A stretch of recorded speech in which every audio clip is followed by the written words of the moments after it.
ফেসবুকের menu bar বা navigation বার নিচ দিকে চলে গেছে, ডাউন হয়ে গেছে। এই সমস্যা কিভাবে সমাধান করবেন সেই প্রসেস দেখাবো এই ভিডিওতে। প্রথমে আপনাদের মোবাইল থেকে ফেসবুক অ্যাপের উপর চাপ মেরে ধরে রাখবেন। চাপ মেরে ধরে রাখার পর আপনাদের এখান থেকে এরকম একটি পেজ চলে আসবে। সো এখান থেকে অ্যাপ ইনফোতে প্রথমে ক্লিক করে দিবেন। অ্যাপ ইনফোতে ক্লিক করে দেওয়ার সাথে সাথে আপনার সামনে এরকম একটি পেজ শো করবে। সো এরকম পেজে আসার পর প্রথমে আপনি এখান থেকে ডাটা ইউজ বা ডাটা স্টোরেজ ইউজ নামে একটি অপশন আছে, আপনি এখান থেকে স্টোরেজ ইউজ এই অপশনে ক্লিক করে দিবেন।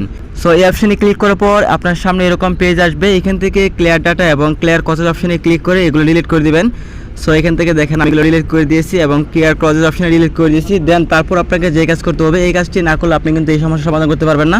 সো এখান থেকে দেখেন ফ্রোজ স্টপ নামে একটি অপশন আছে, আপনি জাস্ট এখান থেকে ফ্রোজ স্টপ অপশনে ক্লিক করে দিবেন। ফ্রোজ স্টপ অপশনে ক্লিক করার পর এখান থেকে ফ্রোজ স্টপ অপশনে আবারও ক্লিক করে দিবেন।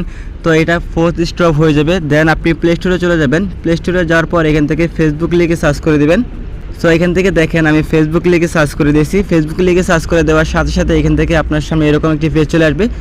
সো এখান থেকে আপনি জাস্ট উপরে টিরেট লাইন দেখতে পারবেন, এই টিরেট লাইনে ক্লিক করে দিবেন। এটা এনেবল অটো আপডেট এই অপশনটি অফ করে দিবেন। সো অফ করে দেওয়ার পর আপনি এখান থেকে জাস্ট ওপেন অপশনে ক্লিক করে দিবেন। সো ওপেন অপশনে ক্লিক করার পর দেখতে পারবেন আপনার মেনু বারটি উপরে চলে যাবে। সো এখানে দেখেন আমার ফেসবুক আইডিটি আবার লগইন নিয়েছে। লগইন হয়ে যাওয়ার পর দেখতে পারবেন যে আপনাদের এরকমভাবে মেনু বারটি উপরে চলে যাবে। সো দেখেন আমার মেনু বারটি কিন্তু এখন উপরে চলে গেছে। তো এভাবে আপনারা খুব সহজেই দেখতে পারবেন আপনার মেনু বারটি উপরে চলে যাবে। জাস্ট আপনি এই তিনটি কাজ করবেন, আপনার মেনু বারটি নিচ থেকে উপরে চলে যাবে। তো এভাবে আপনারা জাস্ট মেনু বার বা নেভিগেশন বারের সমস্যার সমাধান করতে পারবেন। তো এই ছিল আজকের ভিডিওটি ভালো লাগলে অবশ্যই ভিডিওতে লাইক দিবেন। পরবর্তী এরকম ভিডিও পেতে আমাদের চ্যানেলটি সাবস্ক্রাইব করে রাখবেন। ধন্যবাদ।